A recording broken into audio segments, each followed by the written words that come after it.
Assalamu alaikum wa rahmatullah wa barakatuhu. Donc, je vais vous lire une partie du livre La Voix du musulman, Minhaj el-Muslim, d'Abu Bakr Jaber el-Jazairi, traduction Mokhtar Chakroun, tome 2. Donc voilà, donc ça c'est la deuxième partie. Donc une première partie à retrouver donc sur ma chaîne YouTube. Donc on va y aller avec chapitre 1er, la purification. Elle comprend 3 parties. Prescription. La purification est obligatoire selon le Coran et la Sunna. Dieu dit, si vous êtes en état d'impureté, lavez-vous entièrement le corps.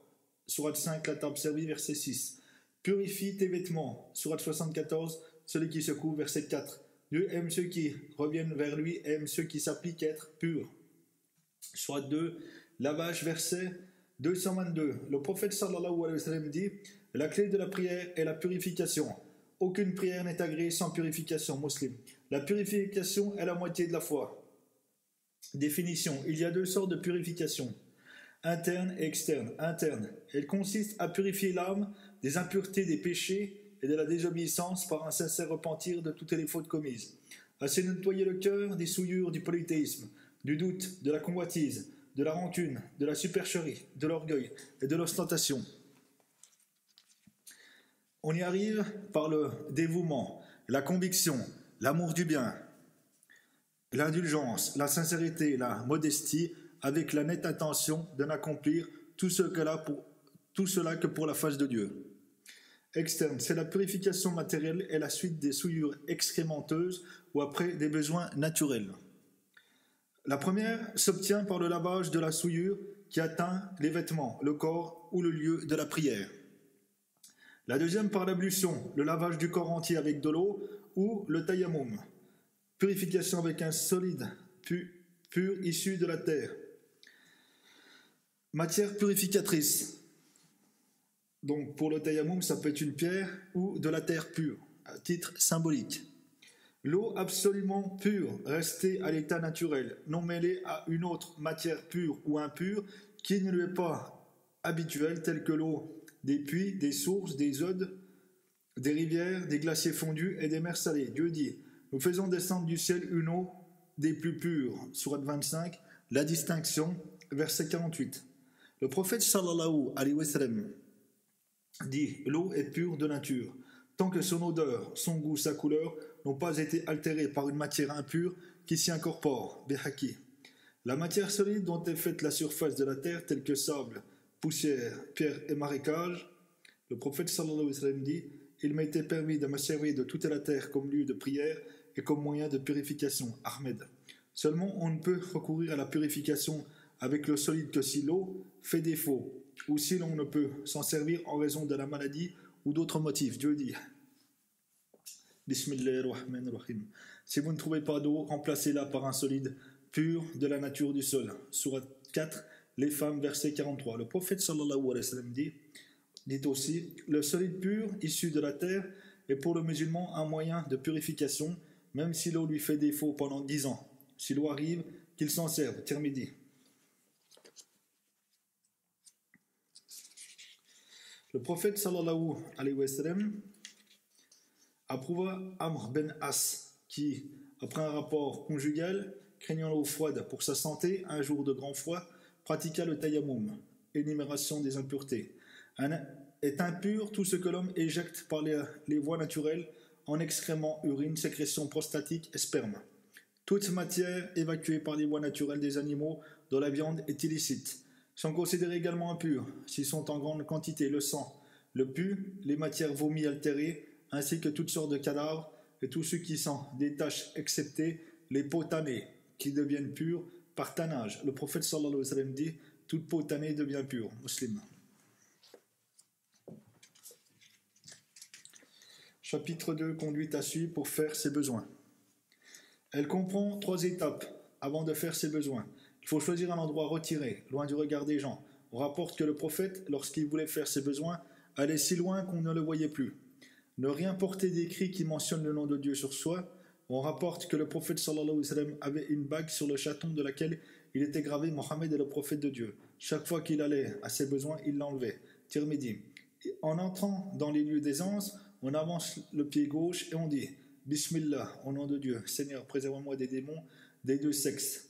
D'après Bukhari, le prophète sallallahu alayhi wa sallam disait ainsi ne pas retrousser ses vêtements qu'après s'être approché du sol, de crainte de découvrir sa nudité, qu'il est recommandé de soustraire au regard. Au moment de satisfaire à ses besoins naturels, selle ou urine, on évite d'avoir la Kaaba en face de soi ou derrière le dos. Le prophète sallallahu alayhi wa sallam dit oui, n'ayez jamais la Kaaba en face de vous ou derrière vous au moment où vous faites vos besoins. Bukhari Muslim. Il faut faire ses besoins loin de l'ombre où se réfugient les gens, loin des chemins qu'ils suivent, de leurs points d'eau et des arbres fruitiers. Le prophète sallallahu alayhi wa sallam dit évitez de commettre les trois grands péchés dont l'auteur est maudit, à savoir faire ses besoins auprès des points d'eau. Dans les chemins et dans les endroits ombragés, on rapporte qu'il a inclus aussi les arbres fruitiers, Tirmidhi. On doit éviter de parler dans cet état. Le prophète sallallahu alayhi wa sallam dit quand deux personnes font leurs besoins, elles doivent être à l'abri des regards l'une de l'autre, ne point s'adresser de paroles, car Dieu les déteste. Quand on se torche, il ne faut pas se servir d'un os ni d'un crottin. Le prophète sallallahu alayhi wa sallam dit ne faites pas usage dans vos nettoyages ni de crottin ni d'os, car ils constituent la nourriture de vos frères les djinns. Bukhari et Muslim. Il faut éviter également de se servir de ce qui est utile, tel que linge encore utile, papier à écrire, matière de caractère sacré, comme la nourriture. En effet, il est interdit de détruire ce qui est d'utilité publique et qui peut encore servir. Quand on se sert de solide, il est souhaitable d'utiliser un nombre impair, 3 pierres par exemple. Si ce nombre s'avère insuffisant, on utilise 5 ou 7. Salman dit, le prophète sallallahu alayhi wa sallam nous a interdit de faire face à la Kaaba au moment de satisfaire nos besoins, sel ou urine, de nous nettoyer avec la main droite, d'utiliser moins de 3 pierres et de nous servir de crottin, de mulet ou d'âne. Si on associe pierre et eau, on commence par le solide, on termine par l'eau. Si la propreté est obtenue par l'une des opérations, elle est satisfaisante, mais l'eau est toujours préférable. Aïcha, qu'Allah agrée, l'épouse du prophète sallallahu alayhi wa sallam, dit aux femmes recommandez à vos maris l'usage de l'eau, la pudeur m'empêche de leur dire en face, le prophète le faisait Tirmidhi. Après les besoins, en quittant les lieux d'aisance, on avance le pied droit, car le prophète sallallahu alayhi wa sallam se conduisait ainsi, on dit en sortant Dieu, je te demande pardon. Ou louange à Dieu qui m'a débarrassé de ce qui est nuisible et m'en a préservé. Ou loué soit Dieu qui m'a traité avec bonté au début et à la fin, ou louange à Dieu qui m'a fait goûter les douceurs de cet aliment, qui a conservé en moi ces matières nutritives et m'a débarrassé de celles qui sont nuisibles. Toutes ces formules sont bonnes et toutes avaient été dites par le prophète. Chapitre 3, les ablutions, elle comporte 4 parties. Institution et valeur. Institution. Les ablutions sont instituées par le Coran et la Sunna. Dieu l'indique en ces termes. Croyants, pour vous mettre en état de prière, lavez-vous le visage et les mains jusqu'au coude. Passez-vous les mains sur la tête et lavez-vous les pieds jusqu'aux chevilles. Sourate 5, la table servie, verset 6. Le prophète sallallahu alayhi wa sallam dit la prière de l'un de vous en état d'impureté ne sera agréée que si ces ablutions sont faites. Bukhari. Mérite des ablutions. La parole du prophète sallallahu alayhi wa sallam témoigne de la grande valeur des ablutions. Il dit voulez-vous que je vous indique ce qui absout les péchés et élève en degrés? Oui, dirent les compagnons. C'est, répondit-il, bien faire ces ablutions là où il est malaisé de les accomplir, parcourir de longues distances pour se rendre aux mosquées et attendre la prière à venir après celle déjà accomplie. Voilà ce qui équivaut à la guerre sainte. Voilà la meilleure sauvegarde contre le péché musulman. Quand le musulman fait ses ablutions et se lave le visage, tous les péchés commis par ses yeux tombent avec l'eau ou avec la dernière goutte d'eau. Quand il se lave les mains, tous les péchés commis par elle tombent avec l'eau ou avec la dernière goutte d'eau. Elle sort ainsi pure de tout péché malek. Acte obligatoire, semi-obligatoire et reprochable des ablutions. Acte obligatoire. L'intention, c'est-à-dire la résolution d'accomplir les ablutions conformément à l'ordre divin et du prophète sallallahu alayhi wa sallam qui dit les actes ne valent que par l'intention qui les inspire. Lavage du visage qui se limite du haut du front au bout du menton et de l'os temporal droit à l'os temporal gauche. Dieu dit lavez-vous le visage. Lavage des mains et des bras jusqu'au coude. Dieu dit Lavez-vous les mains et les bras jusqu'au coude. Essuyez la tête avec les mains, du front jusqu'à derrière la tête. Dieu dit, passez-vous les mains sur la tête. Lavage des pieds jusqu'aux chevilles. Dieu dit, lavez-vous les pieds jusqu'aux chevilles. Observez l'ordre prescrit de ces actes, c'est-à-dire commencer par le visage, puis les mains, puis essuyer la tête et enfin laver les pieds. Exécutez ces actes sans interruption, car il n'est pas louable de rompre la continuité d'une œuvre pie déjà commencée. Dieu dit, croyants, n'annulez pas vos actions. Sourate 47, Mohammed, verset 33.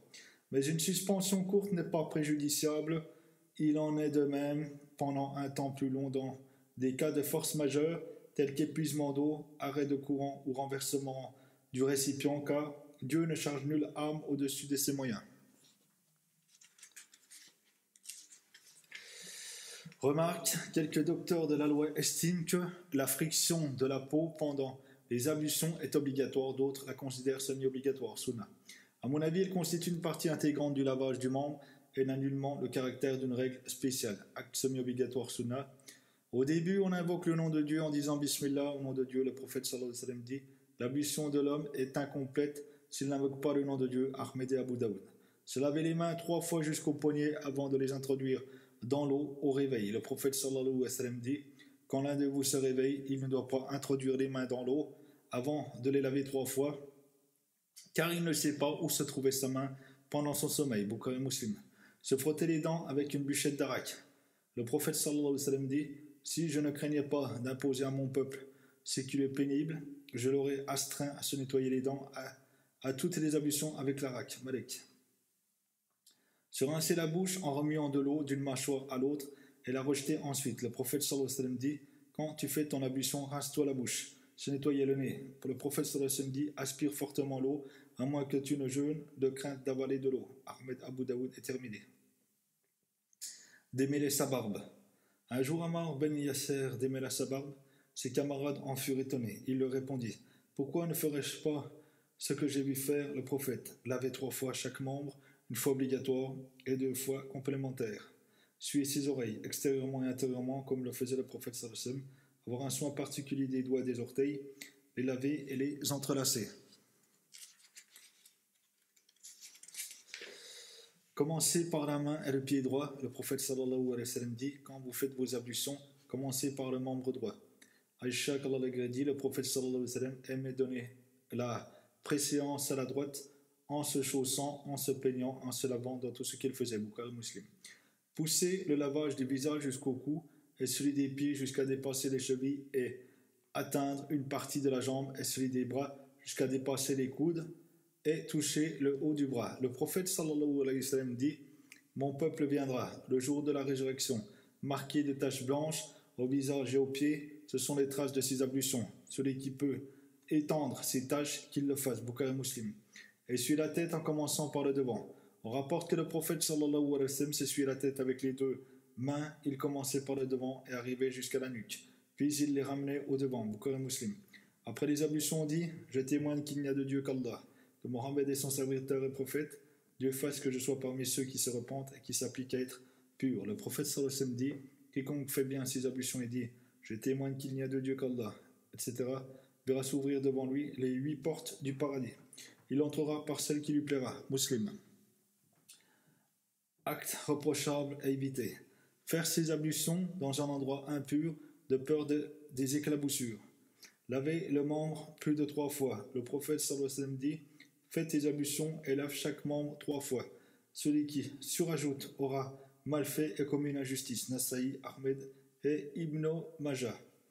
Gaspiller de l'eau. Le prophète avait fait son ablution avec un mode d'eau, un peu moins d'1 litre. D'ailleurs, l'islam réprouve tout emploi abusif de toute matière. Omettre un ou plusieurs actes semi-obligatoires de l'ablution, car ne pas en tenir compte prive le musulman d'une récompense qu'il est désavantageux de manquer. Marche à suivre des ablutions. Poser le récipient à droite s'il est possible. Dire Bismillah au nom de Dieu. Formuler l'intention d'accomplir l'ablution. Se laver 3 fois les mains jusqu'au poignet en y versant de l'eau. Se rincer 3 fois la bouche. Se laver 3 fois le nez par l'inspiration et l'expiration de l'eau. Se laver les visages 3 fois du commencement des cheveux jusqu'à la fin de la barbe en longueur et de l'os temporal droit jusqu'à l'os temporal gauche en largeur. Se laver 3 fois le bras droit jusqu'au coude, incluant tout en ayant soin de laver les doigts, on fait de même pour le bras gauche. Passez une seule fois les mains humides sur les cheveux en commençant par le devant jusqu'à la nuque, puis les faire revenir au devant, là où l'on avait commencé. S'essuyer ensuite les oreilles avec le peu d'humidité qui reste dans les doigts ou les remouiller encore une fois. Se laver le pied droit jusqu'aux chevilles, puis le pied gauche et dire « Je témoigne qu'il n'y a de Dieu qu'Allah, que Mohammed est son serviteur et prophète. Dieu fasse que je sois parmi ceux qui se repentent et s'appliquent à être purs. » On rapporte qu'Ali, qu'Allah l'agrée, avait fait son ablution, commença par se laver les mains jusqu'aux poignets à la perfection, puis se rinça la bouche 3 fois, lava son nez 3 fois, se lava le visage 3 fois, puis les bras 3 fois, s'essuya la tête une fois, se lavait enfin les pieds 3 fois jusqu'aux chevilles et dit « J'ai voulu vous montrer comment le prophète de Dieu faisait ses ablutions. » Acte qui annule l'ablution. L'ablution est annulée par toute évacuation par les voies naturelles, sel, urine, excrétion prostatique et gaz. Ce sont les évacuations visées par le prophète sallallahu alayhi wa sallam quand il dit « Dieu n'accepte la prière de l'un de vous après un besoin naturel que s'il renouvelle son ablution, Bukhari. » Après un profond sommeil dans une position allongée, le prophète sallallahu alayhi wa sallam dit « Réveillez l'homme maîtrise ses sphincters, mais quand il s'endort, il doit renouveler son ablution. » Quand l'homme s'endort, il ne maîtrise plus la fonction de ses sphincters, c'est pourquoi il doit renouveler ses ablutions. Après un arrêt de l'activité mentale sous l'effet d'évanouissement, d'alcool ou de folie, dans ces cas d'inconscience, on ne sait pas si on a émis des gaz et rempli son ablution ou non. Quand on touche son sexe avec la paume de la main ou avec les doigts, le prophète sallallahu alayhi wa sallam dit « Quiconque a touché son sexe doit renouveler son ablution avant de faire sa prière. » Tirmidhi. Par l'abjuration de la foi, telle que blasphème contre religion, le coupable annule son ablution et toutes ses bonnes œuvres. Dieu nous en met en garde en disant « Si jamais tu donnes un associé à ton Seigneur, tu perdras le bénéfice de tes œuvres. » Sourate 39, les groupes, verset 65. Pas par le toucher d'une femme avec jouissance charnelle ou avec la secrète intention d'en jouir, la preuve est que le simple toucher de son sexe, qui est en lui-même un excitant, nécessite le renouvellement de l'ablution.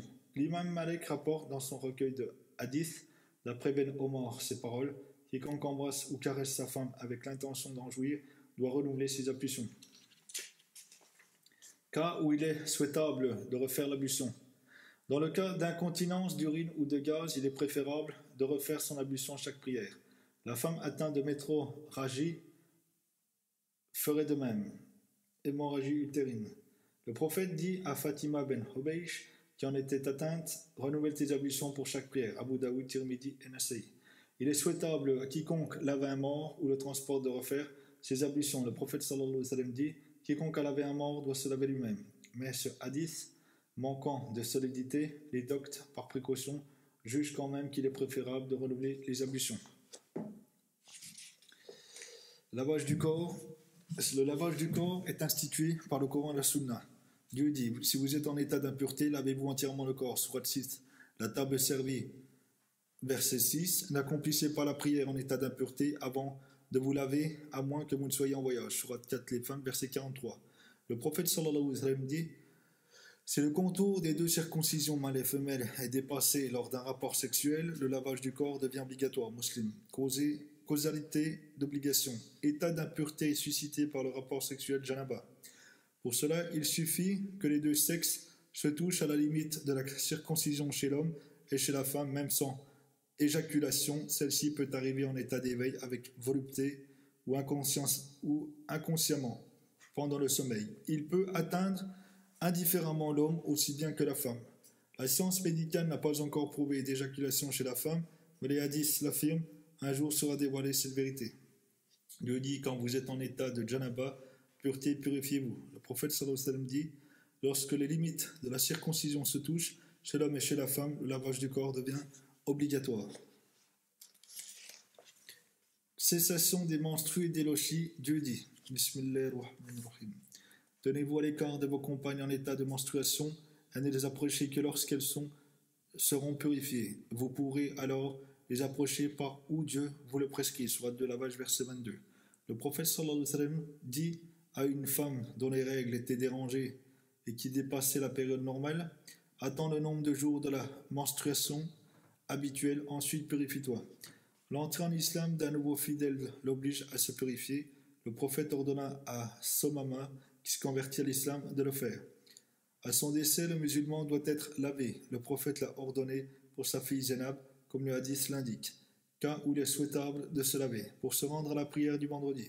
Le prophète sallallahu alayhi wa sallam dit: il est un devoir ou tout pubère de se laver pour la prière du vendredi, Bukhari Muslim. Pour se mettre en état de sacralisation pour le pèlerinage El Omra, le prophète l'a fait recommander. Pour entrer à la Mecque pour se rendre à Arafat, le prophète sallallahu alayhi wa sallam l'a fait également. Après avoir lavé un mort, il est souhaitable de se laver. Acte obligatoire de la purification majeure. Tout d'abord, formuler l'intention de se purifier. Le prophète sallallahu alayhi wa sallam dit: tout acte n'est estimé que selon l'intention qu'il inspire, chacun n'a de son œuvre que la valeur de sa visée. Bukhari.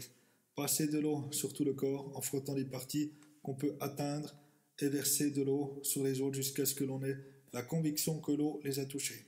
Prendre un soin particulier au lavage des doigts, des cheveux, de tous les poils du corps, ainsi que des parties que l'eau ne peut atteindre, telles que nombril et autres. Acte sunna semi-obligatoire. Dire Bismillah, formule qui doit accompagner tout ce que nous faisons. Se laver les mains jusqu'au poignet avant de les introduire dans l'eau. Commencer d'abord par enlever la souillure, ensuite se laver les membres comme on le fait pour l'ablution, et cela avant de se laver le corps. Se rincer la bouche, laver les narines et le conduit auditif. Acte reprochable à éviter, le gaspillage de l'eau. Le prophète s'est lavé le corps avec un seau d'eau, 4 litres environ. Le lavage dans un endroit sale, de peur d'être souillé par les éclaboussures. Le lavage dans un endroit non soustrait au regard. Ménouna, l'épouse du prophète, dit, qu'Allah l'agrée, j'ai mis de l'eau pour le prophète sallallahu alayhi wa sallam, il s'est lavé alors que je le voilais, avec une couverture. S'il était permis de se laver sans abri, Mémouna n'aurait pas voilé le prophète sallallahu alayhi wa sallam qui dit: Dieu est pudique et discret, il aime la pudeur, quand l'un debout se lave, il doit se soustraire au regard. Abu Daoud. Le lavage dans de l'eau stagnante. Le prophète sallallahu alayhi wa sallam dit: gardez-vous de vous baigner dans de l'eau stagnante en état de janaba. Muslim.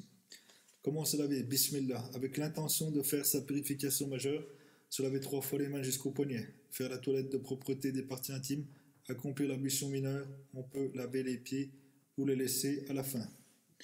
Avec les mains mouillées, frictionne le cuir chevelu.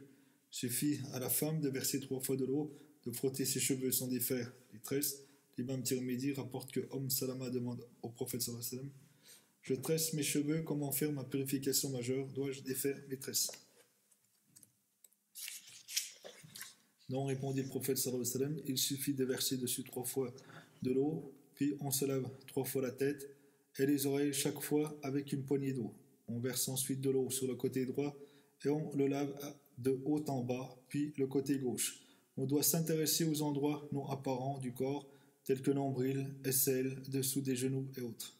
Quand le prophète sallallahu alayhi wa sallam faisait sa purification majeure, dit Aïcha, il commençait par se laver les mains avant de les plonger dans l'eau, lavait ses parties intimes, faisait ses ablutions comme pour la prière, mouillait ses cheveux, lavait sa tête 3 fois, puis versait de l'eau sur tout le corps. Tirmidhi. Ce que la janaba interdit, il interdit l'arrestation du Coran, sauf ce qui constitue une demande de protection. Le prophète sallallahu alayhi wa sallam dit: ni la femme menstruée, ni ceux qui sont en état de janaba n'ont droit de réciter le Coran, si peu soit-il. Tirmidhi. Ali dit aussi: le prophète sallallahu alayhi wa sallam nous apprenait que le Coran, en toutes circonstances, sauf lorsque nous nous trouvions en état de janaba. Tirmidhi. L'accès aux mosquées, à moins que l'on soit obligé de les traverser, Dieu dit, à moins que vous ne soyez de passage. La prière, qu'elle soit obligatoire ou surérogatoire, Dieu dit: n'approchez pas. N'approchez pas la prière en état d'ivresse, attendez d'avoir retrouvé votre lucidité, ne l'accomplissez pas en état d'impur, avant de vous être purifié, à moins que vous ne soyez en voyage. Le toucher du Coran, même avec une bûchette. Dieu dit: le Coran est honorable. Dans un livre préservé, seuls ceux qui sont purs peuvent le toucher. Sourate 56, l'événement, verset 78. Le prophète sallallahu alayhi wa sallam dit: touchez jamais le Coran que dans un état de pureté. Darakatni.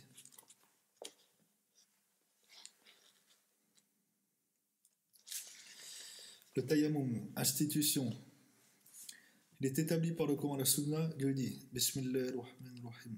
Si vous êtes malade ou en voyage, si l'un de vous revient du lieu d'aisance, ou si vous avez touché des femmes que vous ne trouviez pas d'eau, recourez alors à une roche pure, à une roche propre, et chez vous la figure et les mains. Surat 4 les femmes, verset 43.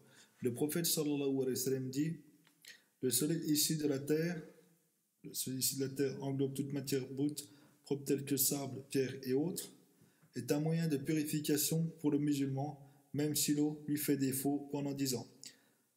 À défaut d'eau ou de solide, le musulman fait quand même ses prières sans purification et nulle obligation à lui de les refaire. En effet, le prophète et ses compagnons avaient accompli leurs prières sans ablution quand ils ont manqué d'eau, cela avant l'institution du tayammum, et ils ne les ont pas refaites après la révélation du verset de tayammum.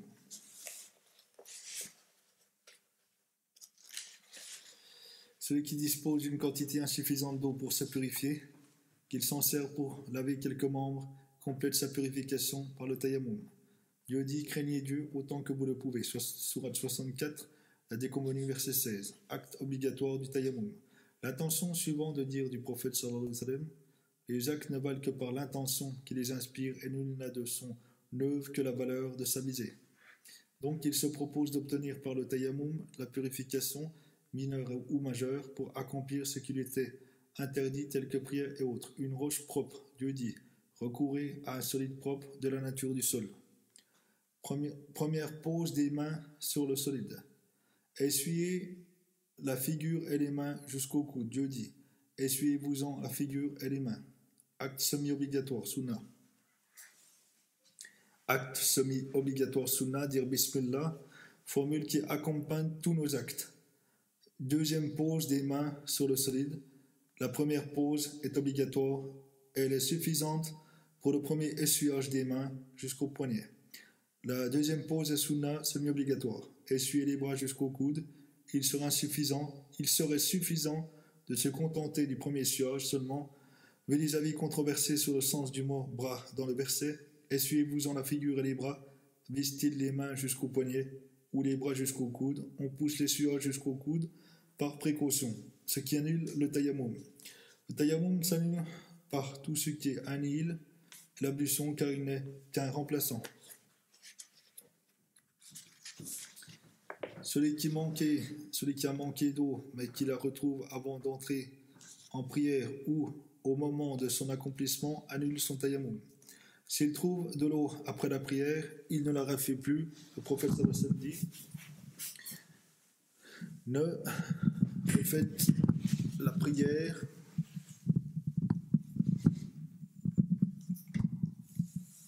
refaites la prière Alors,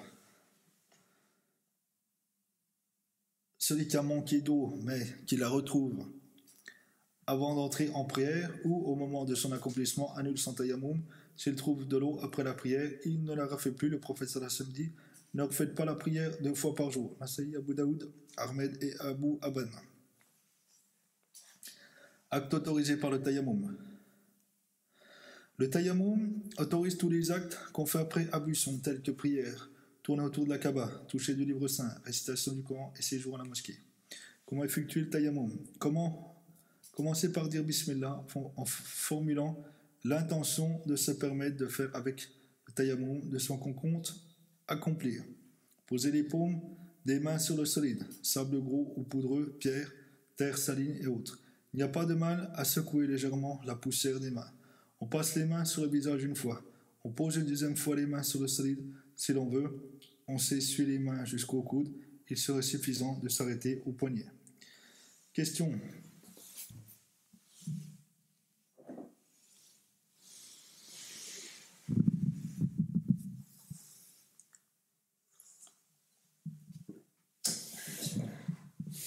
Question. Peut-on, avec un seul tayammum, accomplir plusieurs prières tant que rien ne vient annuler ce tayammum? Réponse. C'est un point de controverse entre les docteurs. Chacun émet un avis, faute de texte explicite qui les départage. Par précaution, on en fait le tayammum à chaque prière. S'essuyer les pieds par-dessus chaussons et les blessures par-dessus pansements. L'essuyage des pieds pendant les ablutions par-dessus chaussons et autres chaussettes, bottes, etc. est établi par le Coran et la Sunna. Dans l'une des variantes de lecture du verset, il est dit: essuyez-vous la tête et les pieds. Donc il est possible d'essuyer aussi les pieds sans les laver. Quant à la sunna, elle s'exprime ainsi. Quand l'un de vous a fait ses ablutions et chaussé ses chaussons, il lui est permis, s'il le veut, de s'essuyer les pieds par-dessus les coffres sans les enlever, à moins qu'il ne soit en état d'impureté majeure, d'arakatni et hakim. Et le délai accordé à cette opération sera fixé par un indice ultérieur. Pour le pansement, cela est prouvé par le fait suivant.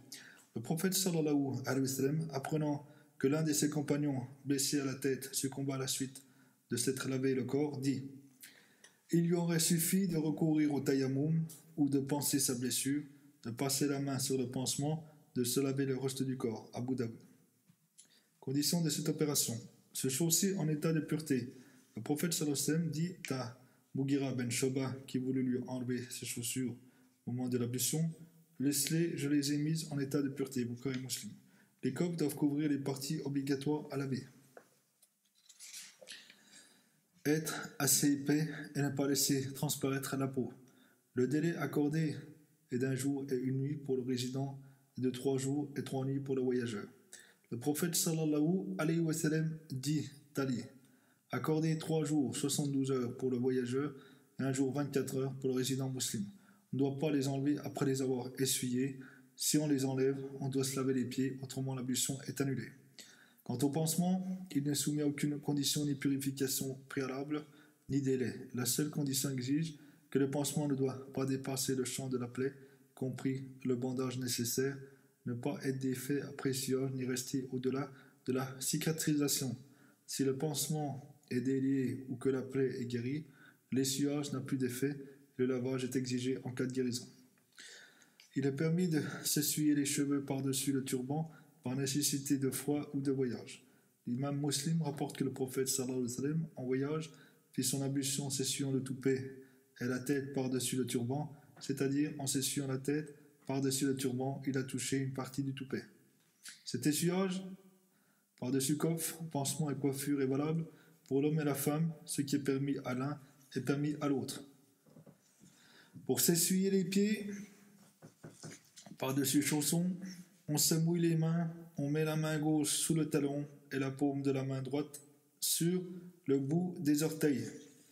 On passe ensuite la main droite vers le talon et la main gauche vers les orteils. Il serait suffisant d'essuyer seulement le dessus des chaussons. À ce sujet, elle est dit, si la religion dépendait de notre raisonnement, il serait plus logique d'essuyer le dessus des coffres au lieu du dessus. Abu Daoud. Quant au pansement, on se mouille la main ou on la passe dessus une seule fois. Menstruation et accouchement. Définition. La menstruation est l'élimination périodique du sang utérin chez la femme qui a atteint l'âge de la puberté. C'est un signe de fécondité. La période menstruelle la plus courte est de 24 heures. La plus longue est de 15 jours. Souvent, elle est de 6 à 7 jours. La période de propreté la plus courte est de 13 à 15 jours. La plus longue n'a pas de limite. Elle est d'ordinaire de 23 ou de 24 jours. Dans ce domaine, les femmes sont de 3 catégories. Celle qui a ses règles pour la première fois. À l'apparition du sang, elle interrompt ses prières, son jeûne et ses relations conjugales jusqu'à sa purification qui peut se réunir après 1 jour ou plus, jusqu'à 15 jours. Quand la femme constate sa purification, elle se lave et reprend ses prières. Si l'écoulement du sang persiste au-delà de 15 jours, elle est considérée atteinte de métrorragie et alors elle observe la règle des femmes de ce genre. Si la continuité des menstrues est interrompue au cours de 15 jours et que la femme constate leur disparition après leur apparition pendant 1 ou 2 jours, elle se lave et fait ses prières quand elles disparaissent et s'abstient quand elles reviennent.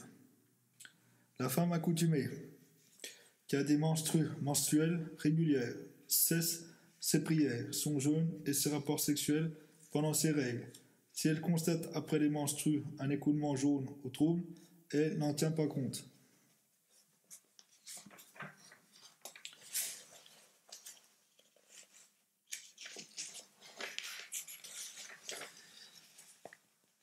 Atia dit après les menstrues, nous ne considérions pas un écoulement jaune ou trouble comme faisant partie de nos règles, Bukhari. Mais si au courant des menstrues, la femme remarque un tel écoulement, elle doit les inclure dans ses règles, ne doit ni se purifier, ni prier, ni jeûner. Quelques doctes sont d'avis que si les menstrues dépassent le délai habituel, la femme prolonge ses règles de 2 ou 3 jours, ensuite se purifie et accomplit ses prières. D'autres jugent que la femme, qui voit ses règles dépasser le délai normal, ne doit pas renoncer pour autant à sa prière, que si ce dérèglement se répète 2 ou 3 fois, alors ses règles prennent un autre tournant, cet avis paraît mieux fondé. La femme atteinte de métrorragie. Chez cette femme, l'hémorragie est persistante. Si avant la maladie, elle connaît la durée des jours de ses règles, chaque mois, elle cesse de prier pendant 6 jours. Ensuite, elle se purifie, fait ses prières et ne s'interdit pas ses rapports sexuels. Si au contraire, elle ne connaît pas de règles ou qu'elle en a oublié la date ou la durée, dans ce cas, si le sang change de couleur, tantôt noir, tantôt rouge, elle s'abstient quand il est noir, se purifie et prie quand il est rouge, sans toutefois dépasser 15 jours. Si le sang ne se différencie pas par aucune couleur, alors elle prend de chaque mois 6 ou 7 jours qui représentent une période complète de menstrues chez les femmes, après quoi elle se purifie et accomplit ses prières. Quelques docteurs malikites et chafaïtes, à l'exception des hanbalites et hanifites, y ajoutent la femme enceinte et lui appliquent la règle de la femme non enceinte dont l'habitude n'a pas changé. S'il y a un changement, dit Aboul Qassem, que l'écoulement persiste, elle reste en menstruation 15 jours après le premier trimestre de sa grossesse, 20 jours après le deuxième trimestre et 30 jours après la fin de sa gestation.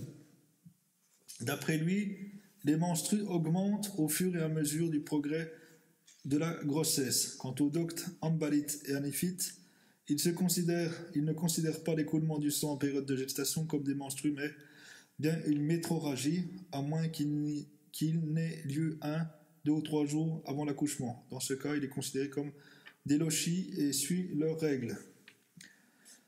La femme atteinte de métrorragie doit refaire ses ablutions à chaque prière, s'appliquer un linge pour retenir l'écoulement et accomplir ses offices. Le sang dût-il couler à flot, seulement elle s'abstient des rapports sexuels à moins de nécessité.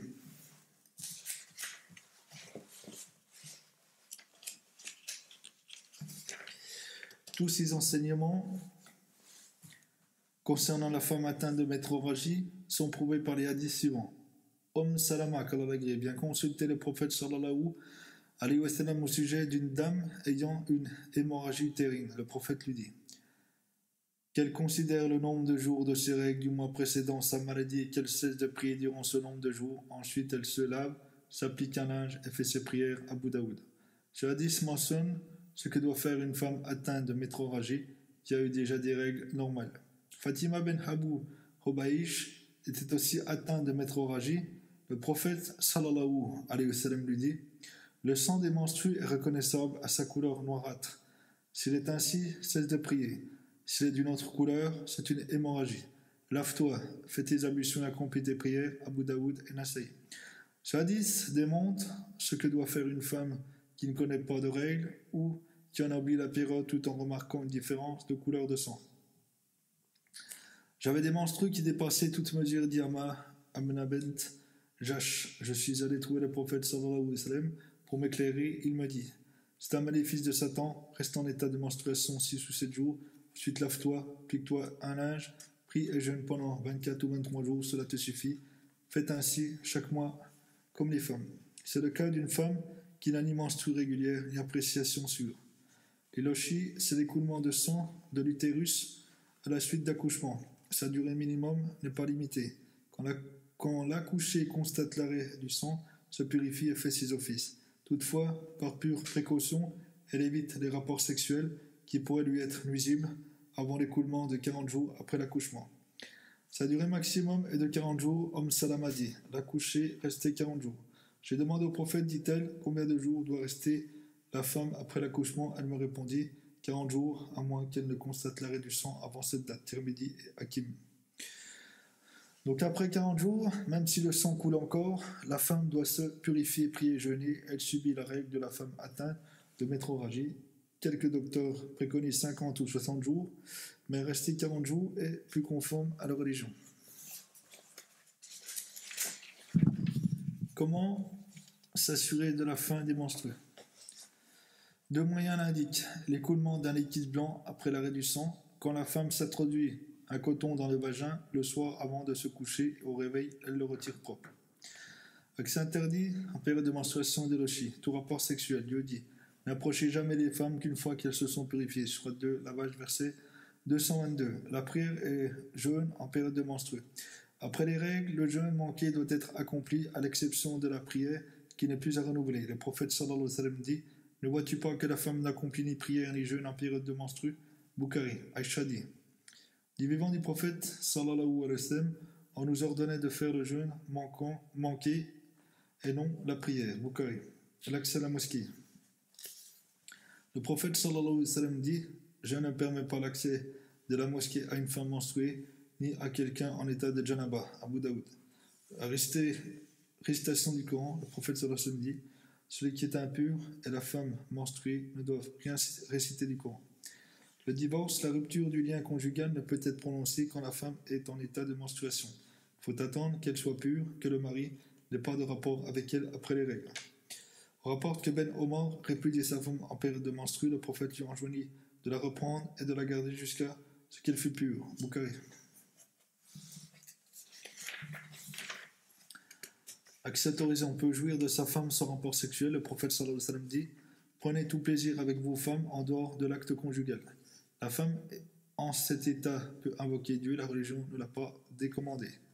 Elle peut se mettre en état de sacralisation, se rendre à Arafat, accomplir tous les actes de pèlerinage et de l'Umrah, excepté la tournée autour de la Kaaba, qui n'est permise qu'après l'arrêt du sang, la purification majeure.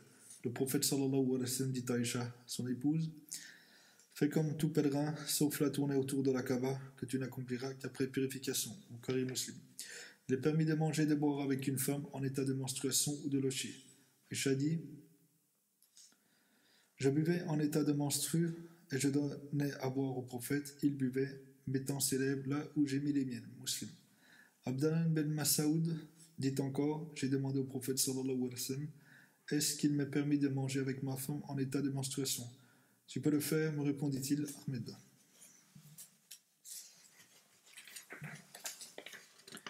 Il est un devoir pour tout musulman d'accomplir la prière.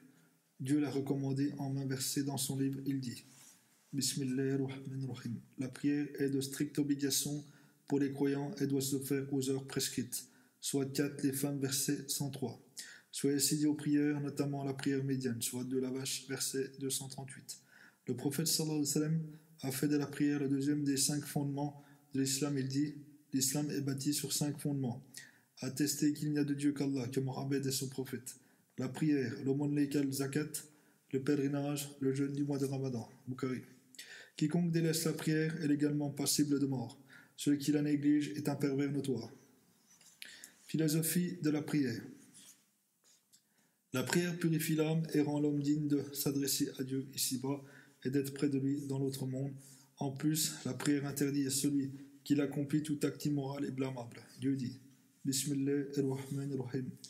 Accomplis la prière car elle empêche de commettre les turpitudes et les actes blâmables. Sourate 29, l'araignée, verset 45.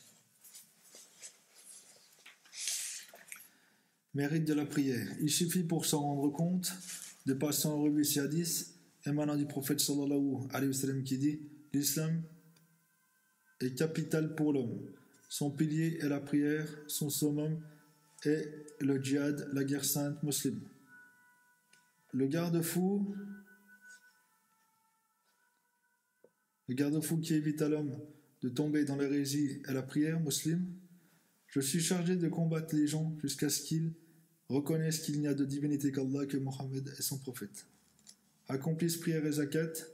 S'ils le font, ils seront préservés vis-à-vis de moi, de leur sang et leur bien. Quant à leur fort intérieur, c'est Dieu qui s'en charge. Bukhari Muslim.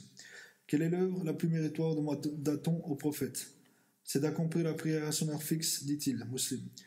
Les 5 prières sont comparables à une rivière d'eau douce, abondante, à la porte de l'un de vous, dans laquelle il plonge 5 fois par jour. Que pensez-vous qu'il reste de ses souillures? Rien dire les compagnons. Ainsi dit le prophète: les 5 prières débarrassent l'homme de ses péchés, comme l'eau le nettoie de ses saletés. Muslim. Il n'y a pas de musulman qui, à l'heure de la prière obligatoire, fait parfaitement ses ablutions et accomplit sa prière avec le recueillement et les mouvements requis, quel ne lui soit un acte expiatoire de ses péchés passés, condition d'éviter les péchés capitaux. Cela lui est accordé toute sa vie. Muslim. La prière peut être obligatoire, sunna ou nafi. Obligatoire chacun des 5 prières de la journée, à savoir la prière d'or, midi, la prière d'Al-Asr, l'après-midi, la prière du Maghreb, après le coucher du soleil, la prière de l'Isha, 1h40 environ après le Maghreb, la prière du Sobre du matin. Le prophète sallallahu alayhi wa sallam dit: Dieu a institué aux gens 5 prières obligatoires. Quiconque les accomplit sans rien en négliger par indifférence, Dieu lui promet le paradis. Mais celui qui les néglige, Dieu ne lui promet rien. Il peut le punir ou lui pardonner selon sa volonté, Ahmed et autres. Prière dite sunna. Ces prières, tout en n'étant pas obligatoires, ne sont pas moins recommandées. Ce sont la prière du witr, une seule raka qui clôt les prières de la nuit, la prière de l'aube, fajr, les 2 prières des 2 Eid, la prière de l'éclipse du soleil, la prière de la demande de pluie. D'autres sont également sunna, mais de degré moindre. Ce sont la prière dite salut à la mosquée, toutes les fois qu'on y entre, les prières qu'on se fait devoir d'accomplir en dehors de celles qui sont obligatoires, la prière après chaque ablution, la prière du doha matinée, la prière des tarawih durant le mois de Ramadan, la prière du tahajjud pendant la nuit. Prière dite nafi, ce sont celles qu'on exécute de jour ou de nuit en dehors des prières peu ou prou recommandées.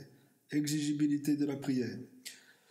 La première condition qui rend la prière exigible est l'islam.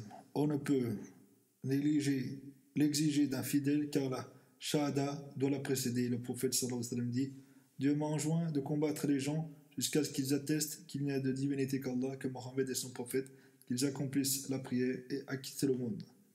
Un Muhad qu'il envoyait en expédition, il dit: Avant de les combattre, incite-les à reconnaître qu'il n'y a de Dieu qu'Allah, que Mohammed est son prophète. S'ils l'attestent, informe-les que Dieu leur a prescrit 5 prières par jour. Bukhari. La deuxième condition est d'être saint d'esprit. On ne demande pas à un fou d'accomplir la prière. Le prophète sallallahu alayhi wa sallam dit: 3 personnes sont déchargées de responsabilité: l'homme endormi jusqu'à ce qu'il se réveille, l'enfant jusqu'à ce qu'il soit pubère, le fou jusqu'à ce qu'il récupère sa raison. La troisième condition est d'atteindre l'âge de puberté. L'enfant n'est pas tenu à satisfaire ses obligations tant qu'il est jeune, mais il est bon de l'engager à l'accomplir. Le prophète sallallahu alayhi wa sallam dit: recommandez la prière à vos enfants dès l'âge de 7 ans et punissez-les s'ils la négligent à 10 ans. À cet âge, séparez-les dans des couches. Tirmidhi. La quatrième condition est l'arrivée de l'heure de la prière. Avant l'heure, la prière n'est pas agréée. Dieu dit: la prière doit se faire aux heures prescrites. Sourate 4, les femmes, verset 103. Gabriel vint enseigner au prophète sallallahu alayhi wa sallam l'heure de chaque prière. Une fois, il vint lui dire: lève-toi pour faire la prière du dehors, midi. Il la fit avec lui au moment où le soleil a quitté le zénith. Ensuite, il revint à l'heure de l'asr et lui dit: lève-toi pour faire la prière de l'asr. Il la fit lorsque l'ombre avait atteint la longueur de l'objet. Au coucher du soleil, il revint encore et lui dit: lève-toi pour faire la prière du Maghreb. Il la fit quand le soleil disparut. Il se présenta après le coucher du soleil et fit avec lui la prière de l'Isha. C'était après le crépuscule du soir. Il revint à l'aube quand le jour commença à poindre. Le lendemain, il revint le trouver à la prière du dehors qu'il fit lorsque l'ombre de toute chose a atteint la longueur de l'objet.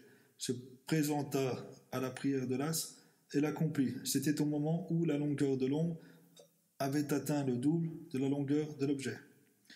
Il retourna à la prière du Maghreb, selon son heure était inchangée. Il revint pour la prière de l'Isha, passé minuit ou le 1/3 dit, celui qui rapporta le hadith, et il accomplit cette prière. Il retourna enfin quand l'aube brilla et lui dit: lève-toi pour faire la prière du matin, ce qu'il fit. Gabriel dit alors au prophète sallallahu alayhi wa sallam: accomplis ces prières dans l'intervalle de ces 2 temps. La 5e condition est la purification totale des menstrues de l'oshi. La femme, en cet état, ne peut faire ses prières qu'après entière purification. Le prophète sallallahu alayhi wa sallam dit à la femme: en période de menstrue, cesse de prier. Bukhari Muslim. Conditions de validité de la prière: purification mineure et majeure, ablution et lavage du corps, nettoyage du corps, des vêtements, des lieux de prière. Le prophète sallallahu alayhi wa sallam dit: Dieu n'accepte jamais une prière sans purification. Muslim. Couvrir ses parties intimes. Dieu dit: revêtez-vous de vos habits de vos beaux habits chaque fois que vous vous rendez à toute mosquée. Sourate 7, la Raf, verset 31. La prière de celui dont la nudité n'est pas couverte n'est pas agréée, comme l'indique ce verset. Pour l'homme, cette partie à couvrir s'étend du nombril jusqu'au genou. Pour la femme, elle concerne tout le corps, à l'exception du visage et des mains. Le prophète sallallahu alayhi wa sallam dit « Dieu n'accepte pas la prière d'une femme pubère sans voile. » Abu Daoud. On demanda au prophète sallallahu alayhi wa sallam au sujet d'une femme qui fait ses prières voilées mais couverte d'une blouse. Il répondit « C'est valable, c'est la blouse cache le dessus de ses pieds. » Tirmidhi et Hakim. L'orientation vers la Kaaba, car une prière faite sans une autre direction n'est pas acceptée. Dieu dit « Où que vous soyez, tournez la face vers la Kaaba. » Sourate de la Vache, verset 144. Mais cette orientation n'est pas exigée quand on est incapable de la faire pour cause de peur, de maladie ou autre. Il est également toléré aux voyageurs d'accomplir des prières de surcroît à dos de sa monture dans toute direction qu'elle prend. On a vu le prophète sallallahu alayhi wa sallam, de retour de la Mecque à Médine, prier sur sa monture suivant la direction qu'elle prenait. Muslim. Différentes sortes d'actes de la prière. Acte obligatoire. Se mettre debout pour prier. Celui qui est capable ne peut accomplir sa prière dans une position assise. Dieu dit « Mettez-vous debout pour prier » Sourate de la Vache, verset 238. Le prophète sallallahu alayhi wa sallam dit à Omran bin Hussein « Prie debout si tu ne peux pas, prie assis sinon étendu. » Bukhari. Formuler l'intention de la prière selon le dire du prophète, les œuvres sont conditionnées par leur intention. Dire Allahu Akbar, Dieu est le plus grand, formule d'entrée en prière. Le prophète sallallahu alayhi wa sallam dit la clé de la prière est la purification. Sa consécration est de dire Allahu Akbar. Sa fin est Assalamu alaikum, que le salut soit sur vous. Abu Daoud, Tirmidhi et Hakim. La récitation de la Fatiha. Le prophète sallallahu alayhi wa sallam dit qui ne récite pas la Fatiha, sa prière est nulle et non amenue. Bukhari. Mais en priant derrière l'imam, quand celui-ci récite à haute voix, on est appelé à l'écouter. Dieu dit lorsque le Coran est récité, écoutez-le attentivement et avec respect. Sourate 7 Lahaf, verset 204. Le prophète sallallahu alayhi wa sallam dit aussi quand l'imam dit Allahu Akbar, faites de même, et quand il récite le Coran, écoutez-le. Muslim. Mais quand l'imam récite silencieusement, celui qui prie derrière lui doit réciter obligatoirement la Fatiha. Le ruku, l'inclination. Le redressement après le ruku, un homme ayant mal accompli sa prière, le prophète dit incline-toi et marque une pause, puis relève-toi et marque encore une pause. Et voici le texte de ce hadith d'après Muslim. Le prophète vint à la mosquée, dit Abu Huraira, qu'Allah l'agrée, un homme entra après lui, fit sa prière et vint saluer. Le prophète lui rendit le salut et lui dit va refaire ta prière car tu n'as pas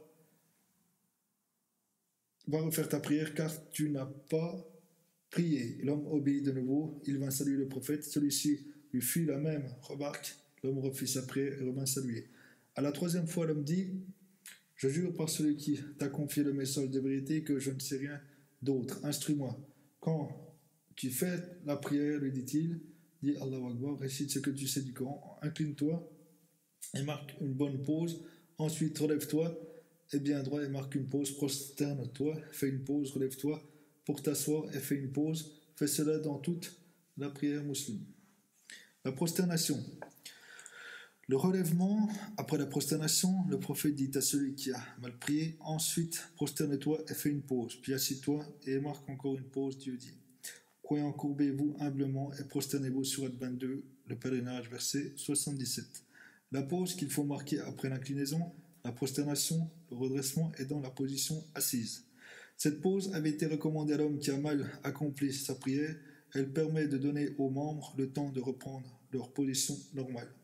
La durée de cette pause équivaut à dire une fois loué soit Dieu le très grand. La prolonger davantage serait souhaitable.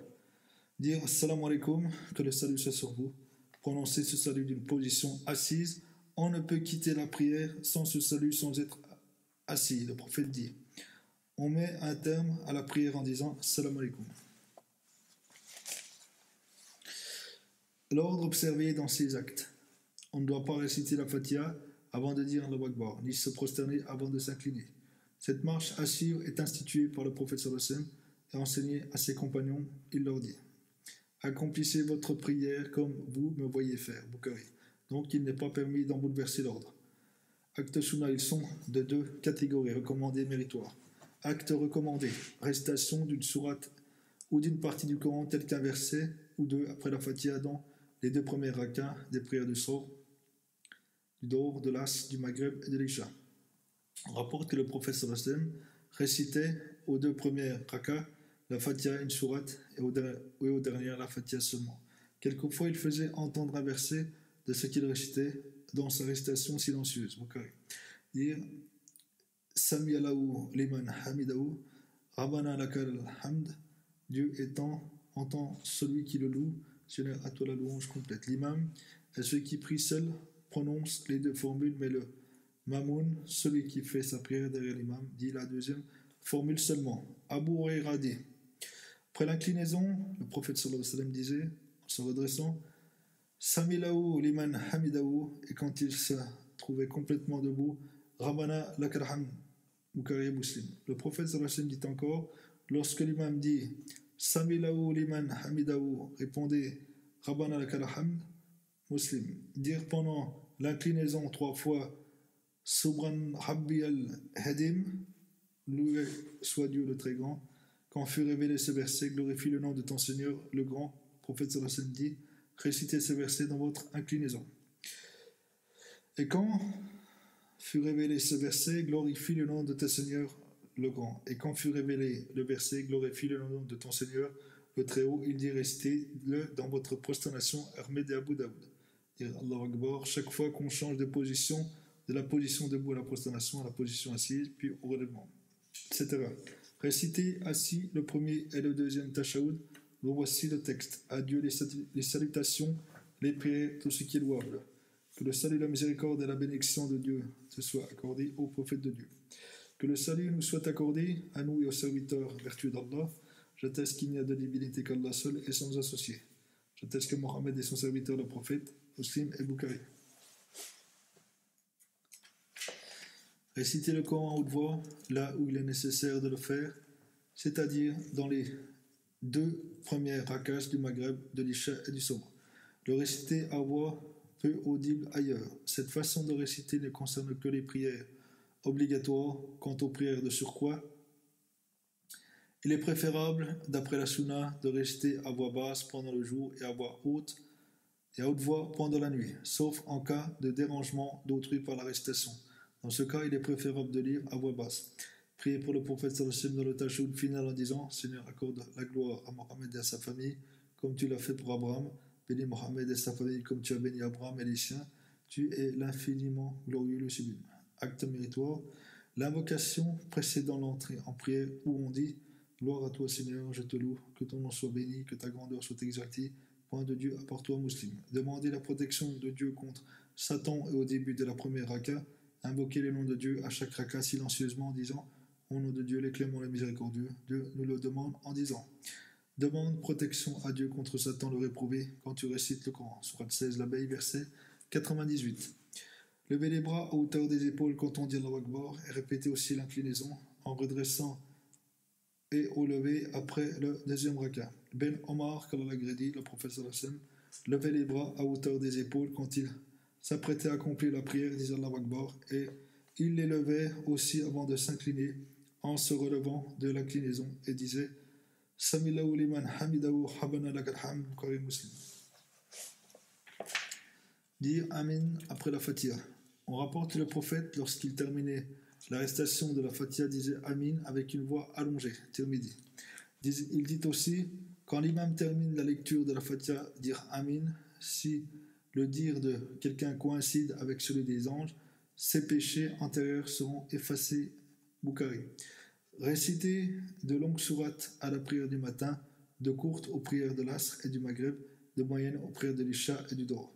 Rapporte qu'Omar écrivit à Abu Moussa, lui enjoignant de réciter à la prière du matin de longues sourates choisies dans le dernier quart du Coran, des moyennes à la prière du Dohr, des courtes à la prière du Maghreb. Tirmidhi. Réciter l'invocation suivante entre les deux prosternations. Seigneur, pardonne-moi mes fautes, accorde-moi ta clémence, préserve-moi des maladies et pour moi. Tirmidhi. Rapporte que le prophète sallallahu alayhi wa sallam récitait cela entre les deux prosternations. Récitait la prière du Qunut à la dernière raka de la prière du sobre ou à l'unique raka du witr. Après avoir récité le Coran ou après le relèvement de l'inclinaison. Et voici l'une de ces versions. Seigneur, fais que je sois de ceux que tu as mis dans la bonne voie, que tu as préservé des maladies et que tu as protégé. Bénis ce que tu m'as accordé et détourne loin de moi tout mal que tu aurais décrété. Accorde-moi ta protection, c'est toi qui décides, et nul ne contrarie ta volonté. Celui que tu protèges n'est jamais humilié, ton ennemi n'est jamais honoré. Gloire à toi et grandeur. Seigneur, je me réfugie auprès de ta grandeur contre ton courroux et cherche abri auprès de toi de ton pardon contre ton châtiment. Je me réfugie auprès de toi contre toi-même. Toute louange s'avère imparfaite auprès de celle que tu t'es attribuée. Amen. Ce soir, à la façon du prophète sallallahu alayhi wa sallam dans sa prière, il se reposait sur la plante du pied gauche et soulevait le pied droit sur les orteils, et cela dans toute sa prière, sauf à la fin où il reposait la cuisse droite sur la plante du pied gauche et la fesse gauche sur le sol. Le pied droit étant soulevé sur les orteils, il mettait la main gauche, doigt tendu, sur la cuisse gauche et la main droite sur la cuisse droite, droit replié, sauf l'index qui demeurait braqué et qu'il bougeait en récitant le tashahhud. On rapporte que le prophète, sallallahu alayhi wa sallam, quand il s'assoyait pour réciter le tashahhud, posait la main gauche sur la cuisse gauche et la main droite sur la cuisse droite, l'index tendu, son regard ne dépassait pas son index musulman. Posait les mains sur la poitrine, la main droite sur la main gauche.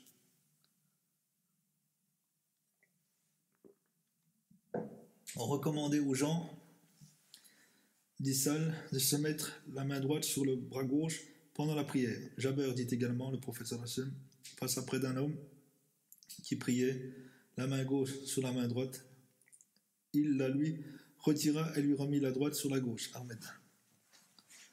Invoquer Dieu pendant les prosternations, le prophète sallallahu alayhi wa sallam dit, il m'est interdit de réciter le Coran durant l'inclinaison et la prosternation. Pendant l'inclinaison, glorifier le Seigneur, et pendant la prosternation, invoquer Dieu avec insistance. Votre invocation est susceptible d'être exaucée, musulman. Lors du tashahhud final, après le salut adressé au prophète sallallahu alayhi wa sallam, il est souhaitable de faire la prière suivante. Dieu, préserve-moi des supplices de l'enfer, de la tombe, des épreuves de la vie et de la mort et de la séduction du faux messie. Le prophète sallallahu alayhi wa sallam dit, quand l'un de vous termine son dernier tashahhud, qu'il implore la protection de Dieu contre 4 malheurs, les supplices de l'enfer, de la tombe, des épreuves de la vie et de la mort, de la séduction du faux messie. Saluer à droite, saluer ensuite à gauche. On rapporte que le prophète commençait par saluer à droite, puis à gauche, et tournait le visage, et on voyait la blancheur de sa joue. Muslim. Invoquer Dieu, présenter ses vœux après la prière, les hadiths suivants incitent à le faire. Saouban dit, après sa prière, le prophète sallallahu alayhi wa sallam demandait à Dieu 3 fois le pardon, puis il disait, Seigneur, tu es le pacifique, de toi émane la paix. Que tu sois béni, Dieu de majesté et de gloire, musulman. Mouad ben Jabal rapporte que le prophète sallallahu alayhi wa sallam le prit par la main et lui dit, Mouad, je te tiens en haute estime, je te conseille de ne jamais omettre de dire après chaque prière, Seigneur, aide-moi à garder toujours souvenir de toi, à te remercier et te vouer une parfaite adoration, Ahmed. D'après Mughira ben Shoba, le prophète sallallahu alayhi wa sallam disait, après la fin de chaque prière, il n'y a de Dieu qu'Allah, sans associé, la souveraine, le loué, l'omnipotent, Seigneur, aucun ne peut empêcher ce que tu octroies ni donner, ce que tu refuses, la fortune du riche ne les servira de rien auprès de toi, Bukhari. Abu Mama rapporte que le prophète sallallahu alayhi wa sallam dit, ceux qui récitent le verset du trône, la vache 255, à la fin de chaque prière obligatoire, rien ne l'empêche d'être au paradis que le temps de passer dans l'autre monde, Nasaï. Abu Huraira rapporte aussi que le prophète sallallahu alayhi wa sallam dit, ceux qui récitent après chaque prière 33 fois gloire à Dieu, 33 fois louange à Dieu, 33 fois Dieu le plus grand, complète le 100 par dire, il n'y a de Dieu qu'Allah, unique et sans associé, à lui la royauté, à lui le suprême hommage, il détient la toute-puissance. Celui qui dit cela verra toutes ses fautes excusées, dussent-elles être comme l'écume de l'océan. Muslim. Après chaque prière, le prophète sallallahu alayhi wa sallam demandait la protection divine par ses mains. Seigneur, préserve-moi de l'avarice, de la sénilité et de la lâcheté. Protège-moi de la tentation, de la disséba, des supplices de la tombe. Saad ben Abi Waqas de ce côté dit, Ibn Majah, À chaque prière, le prophète sallallahu alayhi wa sallam demandait la protection divine par ces mots. Seigneur, préserve-moi de l'avarice, de la sénilité, de la lâcheté, protège-moi de la tentation de la vie d'ici-bas et les supplices de la tombe. Sad apprenait cette invocation à ses enfants. Ibn Majah. Acte reprochable, tourner la tête ou porter le regard ailleurs en priant. Le prophète sallallahu alayhi wa sallam dit, c'est un larcin que Satan dérobe à la prière de l'homme. Bukhari. Levez le regard au ciel. Le prophète sallallahu alayhi wa sallam dit, pourquoi des hommes parmi vous lèvent-ils le regard vers le ciel en priant? Qu'ils cessent de le faire de peur de perdre la vue. Mettre les mains aux hanches. Le prophète sallallahu alayhi wa sallam dit, Abu Huraira interdit de se mettre les mains aux hanches pendant la prière. Muslim. Trousser ses habits ou rebrousser ses cheveux. Le prophète sallallahu alayhi wa sallam dit, Dieu m'a ordonné de me prosterner sur 7 membres et de ne pas trousser d'habits ni rebrousser de cheveux. Bukhari Muslim. Entrelacer les doigts ou les faire claquer. On rapporte que le prophète vit un homme prier, les doigts entrelacés. Il les lui disjoignit et dit, n'entrelace pas tes doigts et ne les fais pas claquer en prière. Muslim. Passer plus d'une fois la main sur l'endroit où on pose le front sur le sol pour écarter les cailloux. Le prophète sallallahu alayhi wa sallam dit, quand l'un de vous se met en prière, il a en face de lui la miséricorde de Dieu, qu'il n'écarte pas les cailloux. Dites aussi, si tu le fais, que ce soit une seule fois. S'amuser de tout ce qui distrait de la prière et la prive du recueillement nécessaire, tel que s'occuper de sa barbe, de ses habits, pour avoir l'attention retenue par des dessins d'un tapis ou sur un mur. Le prophète sallallahu alayhi wa sallam dit, gardez le calme en prière. Abu Daoud et Tirmidhi. La récitation du Coran pendant l'inclinaison ou la prosternation. Le prophète sallallahu alayhi wa sallam dit, Dieu m'a interdit de réciter le Coran pendant l'inclinaison et la prosternation. Muslim, repousser l'envie d'aller à la selle. Accomplir la prière au moment où la table est servie. Le prophète sallallahu alayhi wa sallam dit, pas de prière quand la table est servie, ni lors qu'on a envie de faire ses besoins. Faire le beau en s'asseyant et étendre les bras comme le chien en se prosternant. Le prophète sallallahu alayhi wa sallam dit à Aïcha, interdit de faire le beau, qu'il est le propre de Satan, et d'étendre les bras comme le chien. Acte annihilant la prière. Omettre un élément fondamental de la prière sans le réparer au cours ou après la prière dans un temps assez court. Le prophète sallallahu alayhi wa sallam dit à celui qui a mal accompli sa prière, n'ayant pas fait de pause, ni permis à ses membres de se reposer, ce qui est fondamental dans la prière, retourne et refais ta prière car tu n'as pas prié. Muslim. Boire et manger en priant. Le prophète sallallahu alayhi wa sallam dit, la prière occupe fortement l'esprit. Bukhari Muslim. Parler sans que ce soit nécessaire pour réparer la prière, Dieu dit. Accomplir la prière sans parler. Sourate de la Vache, verset 238. Le prophète sallallahu alayhi wa sallam dit aussi, aucune parole humaine n'est permise pendant la prière. Muslim. Néanmoins, il est permis de parler pour rectifier une omission. Par exemple, sans terminer sa prière, l'imam prononce le salut final, puis s'enquiert de ce qu'il a fait. S'il on lui répond que sa prière était incomplète, il l'achève. Cette parole n'a pas affirmé la prière. Le prophète sallallahu alayhi wa sallam avait parlé et Dol Yadayn aussi. Ni l'un ni l'autre n'a annulé sa prière. Voici ce que Dol Yadayn dit au prophète sallallahu alayhi wa sallam. Envoyé de Dieu, ou bien tu as oublié dans ta prière, ou que celle-ci a été raccourcie. Ni l'un ni l'autre, répondit le prophète sallallahu alayhi wa sallam, Bukhari Muslim. Le rire éclatant annule la prière, mais non le simple sourire. Les musulmans sont unanimes que le rire bruyant annule la prière. Le prophète sallallahu alayhi wa sallam dit, le simple sourire n'annule pas la prière, mais le rire éclatant. Tabarani.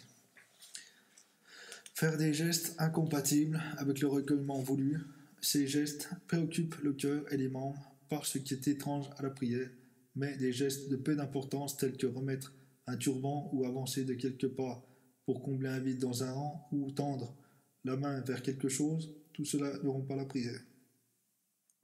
On rapporte que le prophète prenait dans ses mains sa petite fille Omama, fille de Zéneb, alors qu'il présidait la prière. Bukhari. Doubler la prière par distraction, par exemple, accomplir la prière du Dor, 8 rakas, ou le Maghreb, 6 rakas, ou sobre, 4. Une telle distraction est une preuve de manque de componction. La quintessence de la prière en privé, c'est l'annuler. Se rappeler une prière précédente non accomplie, par exemple. La prière de l'astre, on se rappelle que celle du Dor n'a pas été accomplie. Dans ce cas, la prière de l'astre est nulle, l'ordre des 5 prières étant de rigueur selon la prescription divine. Aucune prière n'est agréée si la précédente n'a pas été faite. Acte autorisé. Rajuster son habit. On rapporte que le prophète l'avait dit. Tout sauter par nécessité. Aligner quelqu'un, le faire avancer ou reculer ou le replacer de gauche à droite. Le prophète retira par derrière Ben Habès de gauche à droite lorsqu'il s'aligna à sa gauche pour faire la prière avec lui la nuit. Bâiller et mettre la main sur la bouche. Rappeler un verset à l'imam quand il l'oublie. L'avertir quand il se trompe en lui disant « Gloire à Dieu ». Le prophète sallallahu dit « Quand il arrive quelque chose à quelqu'un dans sa prière qu'on dise « Gloire à Dieu », Bukhari Muslim. Repousser de la main quelqu'un qui veut passer devant vous lors de la prière. Le prophète sallallahu alayhi wa sallam dit «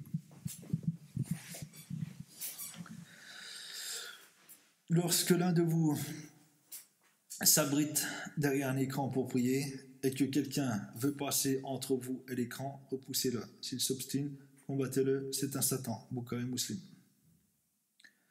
Tuez une vipère ou un scorpion qui se dirige vers vous lors de votre prière. Le prophète sallallahu alayhi wa sallam dit « Tuez les deux noirs, la vipère et le scorpion. » Tirmidhi.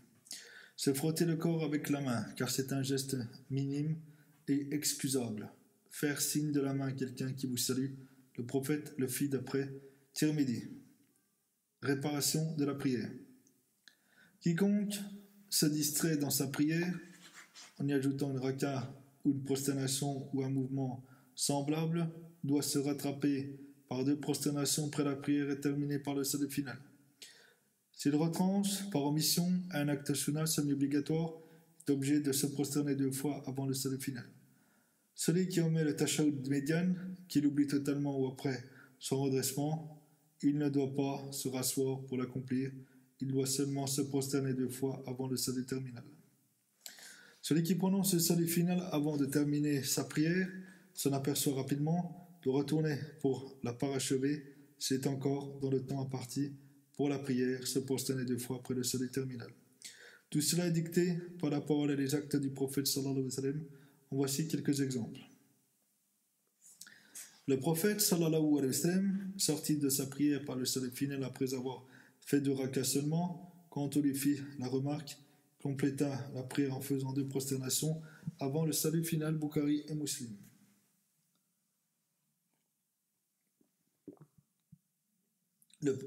Une autre fois, le prophète sallallahu alayhi wa sallam se leva sans réciter le tashahhud après la 2e raka pour rectifier cette omission, se prosterna 2 fois avant la fin de la prière, puis il dit quand l'un de vous doute dans sa prière et ne sait pas s'il a fait 3 ou 4 rakas, il doit dissiper tout doute en se basant sur ce dont il est le plus sûr et se prosterner 2 fois avant le salut final.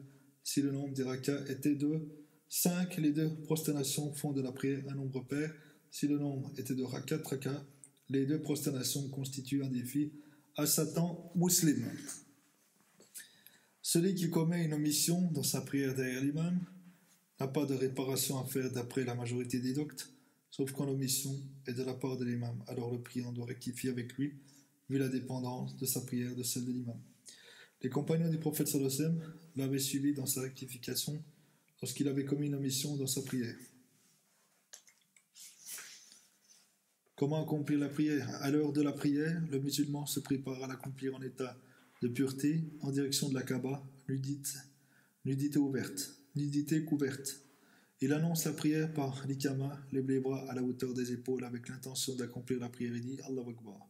Dieu est le plus grand. Il met les mains sur la poitrine, la droite sur la gauche. Il commence sa prière par dire en secret Bismillahir-Rahmanir-Rahim, au nom de Dieu le clément, le miséricordieux. Il récite la Fatiha. Quand il la termine, il dit Amin. Ensuite, il récite une sourate, quelques versets, puis il lève de nouveau ses bras à la hauteur des épaules et s'incline en disant Allahu Akbar. Ses mains emboîtent ses genoux, sa colonne vertébrale bien droite, la tête à la hauteur du dos, ni levé ni penché. Dans cette position, il dit 3 fois Subhanallah Rabbil Adim, gloire à Dieu le grand. Il se relève de nouveau, disant Samilahu Haliman Hamidahu. Dieu entend celui qui le loue. Quand il se tient droit, il dit Rabbana lakal hamd, Seigneur, à toi la louange comble, agréable et infime. Ensuite, il se prosterne en disant Allahu Akbar. 7 parties du corps touchent le sol, le visage, front et nez, les paumes des mains, les 2 genoux et les 2 pieds. Dans cette position, il dit 3 fois Gloire à Dieu le Très-Haut. À ce moment, il est souhaitable de faire ses vœux. Ensuite, il s'assoit en disant Allahu Akbar.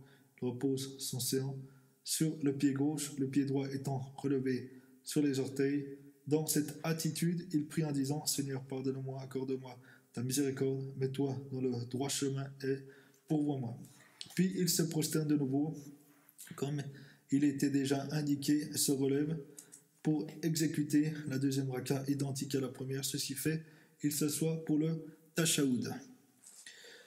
Si la prière se compose de 2 rakas, comme le sobre, il récite le tashaoud, adresse le salut au prophète, termine sa prière par le salut final.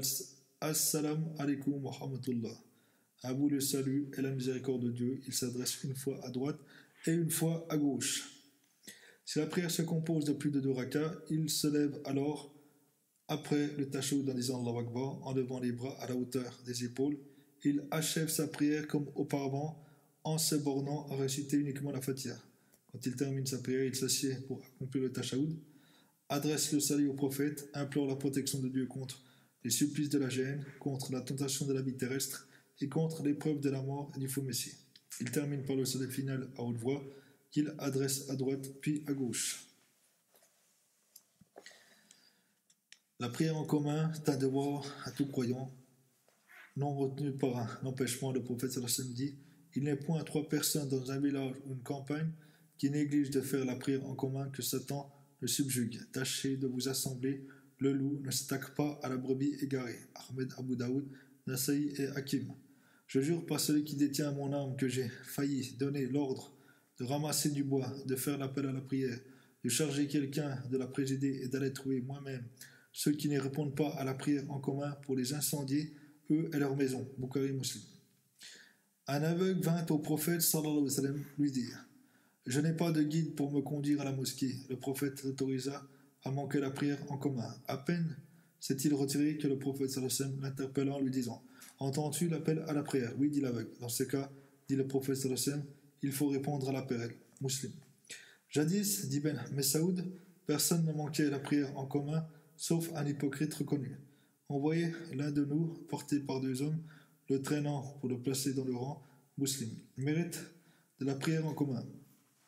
Cette prière est d'un grand mérite, sa récompense est immense. Le prophète sallallahu alayhi wa sallam dit la prière en commun dépasse celle d'un homme seul chez lui de 27 degrés. Il dit encore la prière en commun dépasse celle de l'homme chez lui ou au souk de 25 degrés. Quand l'un de vous fait bien son ablution et se rend à la mosquée rien que pour la prière, chaque pas qu'il fait en chemin l'élève d'1 degré, lui efface un péché jusqu'à ce qu'il y arrive. Quand il entre, il est considéré en état de prière tant que celle-ci le retient à sa place. Les anges ne cessent de prier pour lui tant qu'il est là, n'a pas rempli son ablution.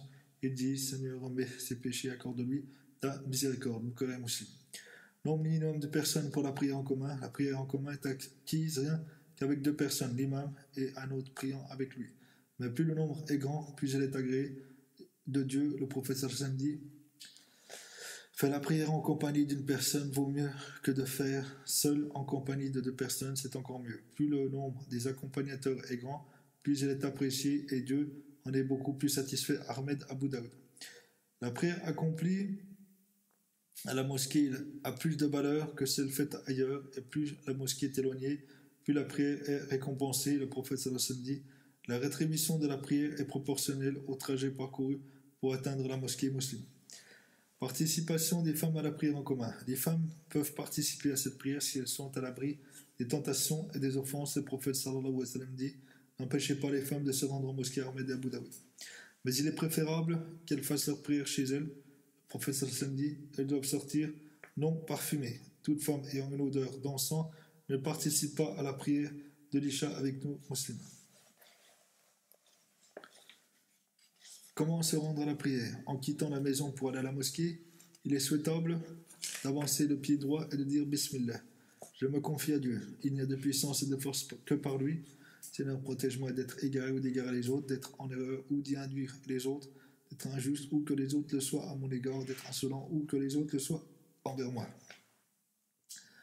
Dieu, je te demande par le droit qu'ont tes invocateurs sur toi et par le déplacement que je fais pour toi, car je ne suis sorti de chez moi ni dans un but d'arrogance ni d'ostentation, mais en quête de refuge contre ta colère et à la recherche de ta satisfaction de remettre mes péchés. Nul autre que toi ne peut le faire.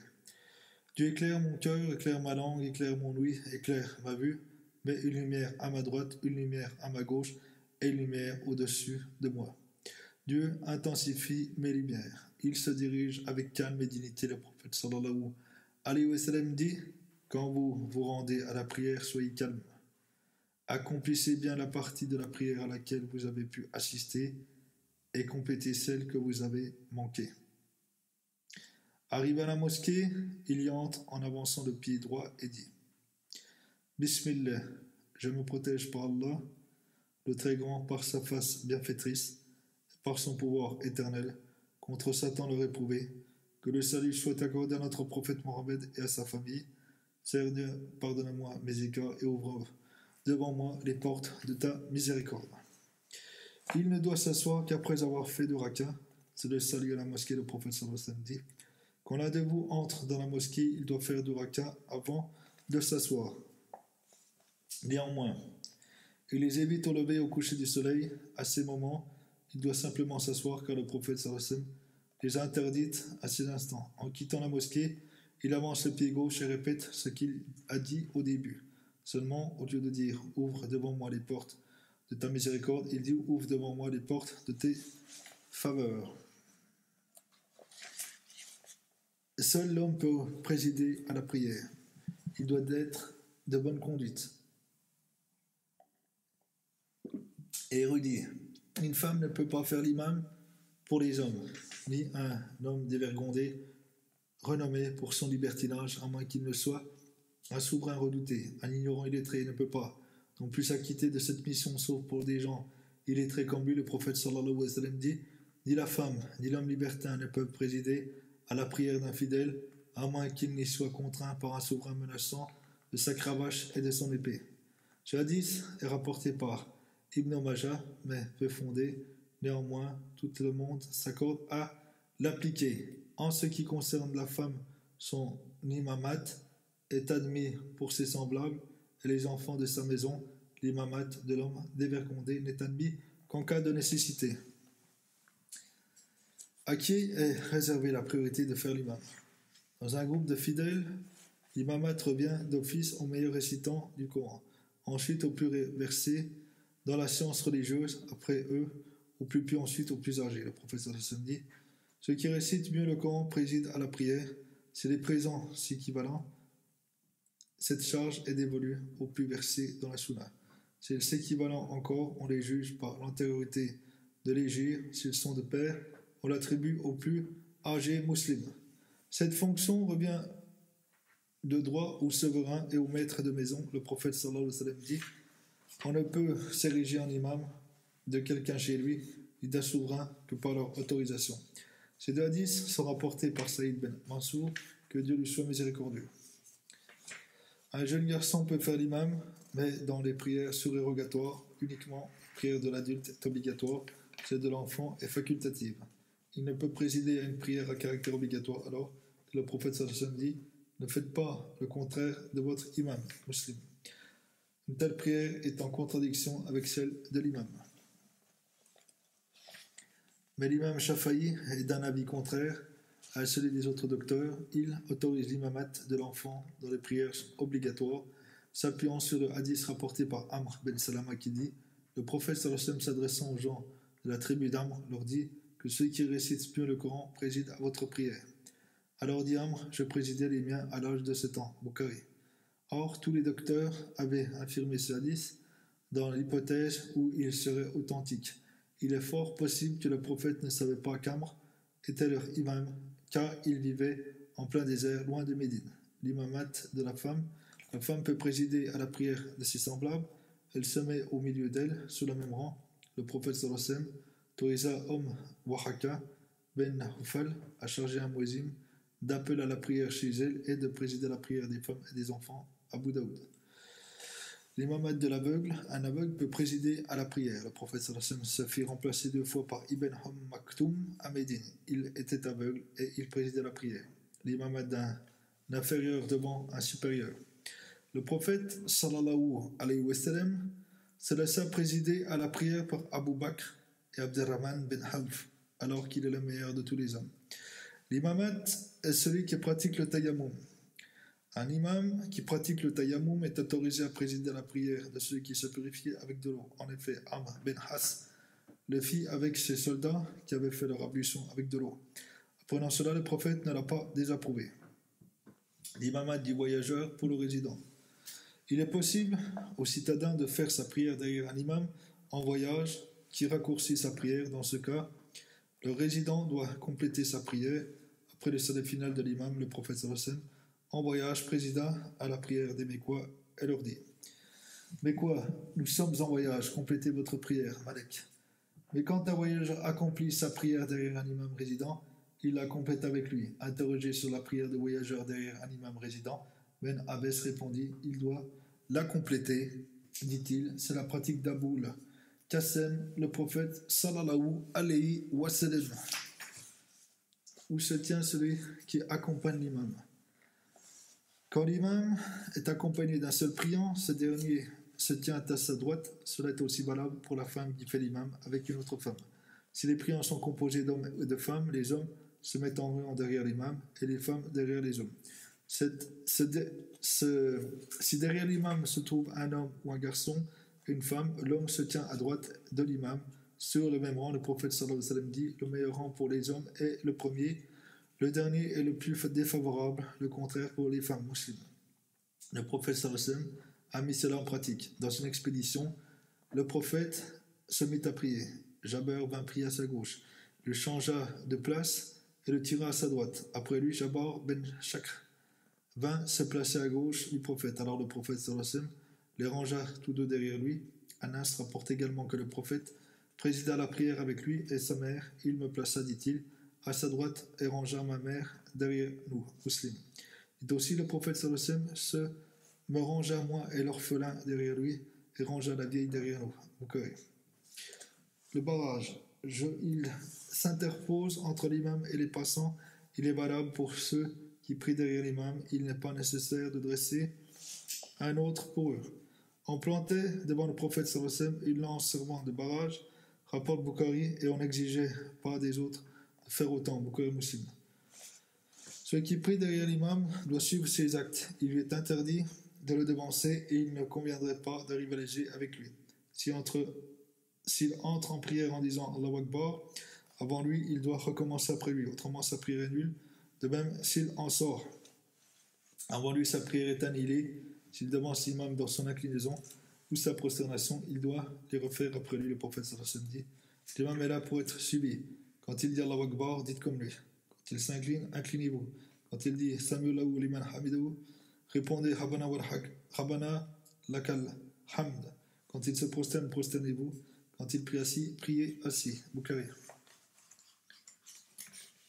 Il dit encore: l'un de vous ne craint-il pas, s'il lève la tête avant l'imam, de voir sa tête changer en tête d'âne, ou qu'il soit lui-même métamorphosé en âne. Bukhari Muslim. Nécessité de remplacer l'imam. Si en priant l'imam se rappelle qu'il n'est pas en état de pureté, ou qu'il s'y trouve inopinément, ou qu'il est atteint d'épistaxie, ou qu'un cas de force majeure l'empêche de poursuivre sa prière, il peut se faire remplacer par l'un des priants derrière lui qui continue la prière et quitter le lieu. On ainsi agi Omar quand il fut poignardé en pleine prière et Ali quand il eut un saignement donné. Allègement de la prière. Il est souhaitable à l'imam d'alléger la prière, sauf à la première raka, qu'il allonge dans l'espoir de voir arriver des retardataires. Le prophète sallallahu alayhi wa sallam se conduisait ainsi, il dit: quand l'un de vous préside à la prière, qu'il l'allège, car il y a parmi les priants des gens faibles, malades ou vieux. Quand il prie seul, qu'il la prolonge autant qu'il veut. Bukhari Muslim. Il est déconseillé à quelqu'un de présider la prière d'un groupe qui le déteste pour un mobile religieux. Il ne convient pas à l'homme d'être l'imam de gens qui éprouvent pour lui de la répulsion. Le prophète sallallahu alayhi wa sallam dit: trois sortes de personnes ne verront pas leur prière s'élever d'un enfant au-dessus de leur tête. Un imam qui préside à la prière, des gens qui lui manifestent du dégoût. Une femme dont le mari reste toute une nuit mécontent d'elle. Deux frères qui rompent toute relation entre eux. Ibn Majah. Qui se place derrière l'imam. Il est souhaitable que les gens de science et de valeur soient les plus près derrière l'imam. Le prophète sallallahu alayhi wa sallam dit que les gens conséquents et pondérés soient plus justes derrière moi, Muslim. Il est souhaitable à l'imam, quand il termine sa prière, de se retirer à droite du lieu où il prie et faire face aux gens. Ainsi faisait le prophète sallallahu alayhi wa sallam. Abu Daoud et Tirmidhi rapporte d'après Qabisa ben Hord que le prophète sallallahu alayhi wa sallam se retirait après la prière indifféremment à droite ou à gauche du mihab, endroit pour la prière de l'imam. Imam et priants sont invités à veiller au bon alignement des rangs et à leur rectitude. Le prophète sallallahu alayhi wa sallam se tournait vers les gens et leur disait: serrez-vous et alignez-vous. À l'alignement des rangs est le complément de la prière. Bukhari Muslim. Égalisez vos rangs. Si vous ne le faites pas, Dieu éveillera la discorde parmi vous. Tirmidhi. Il n'y a pas de pas aussi rétribué par Dieu que celui fait pour combler un vide dans un rang. El-Bazar, celui qui est devancé dans sa prière. Quand on arrive à la mosquée après le commencement de la prière, doit sans tarder se ranger derrière l'imam dans la position où il se trouve. Incliné, prosterné, assis debout, le prophète sallallahu alayhi wa sallam dit: quand l'un de vous vient à la prière, il doit faire ce que fait l'imam, quelle que soit sa position. Ce hadith est rapporté par Tirmidhi, son fondement n'est pas très solide, mais il est étayé par d'autres versions et les docteurs sont d'accord de l'appliquer. Le raka est déjà acquis quand on rejoint l'imam dans son inclinaison. Quand on rejoint l'imam incliné, quand on s'incline avec lui avant qu'il ne se relève, on a déjà acquis une raka de la prière. Le prophète dit: quand vous nous rejoignez dans notre prosternation, prosternez-vous, mais ne comptez pas cela une raka. Par contre, celui qui rejoint l'inclinaison est déjà une raka à son compteur, à son compte. Abu Daoud. Comment achever la partie manquée de la prière? Sitôt que l'imam prononce le salut final, on s'élève pour parfaire sa prière. Dans ce cas, on a la possibilité de compter la partie manquée comme étant l'étape finale de sa prière, car le prophète sallallahu alayhi wa sallam dit: faites la partie à laquelle vous assistez avec l'imam et terminez celle que vous aurez manquée. Muslim. Supposons que le retardateur ait gagné une raka de la prière du Maghreb avec l'imam. Il se lève pour accomplir les deux rakas manquées. La première raka sera faite avec la Fatiha et une sourate. La deuxième avec la Fatiha. Seul on termine la prière avec le Tashahoud et le salut final. Ou bien on peut compter ce qu'on a manqué comme étant une partie du début de la prière, car le prophète sallallahu alayhi wa sallam dit dans un autre hadith: acquittez-vous de ce que vous aurez manqué. Bukhari. Si on a manqué par exemple une raka du Maghreb, on se lève pour l'accomplir, on récite la Fatiha et une sourate à haute voix telle qu'on l'a manqué. Quelques docteurs jugent qu'il est plus correct de compter ce qu'on accomplit avec l'imam comme étant une partie du début de la prière.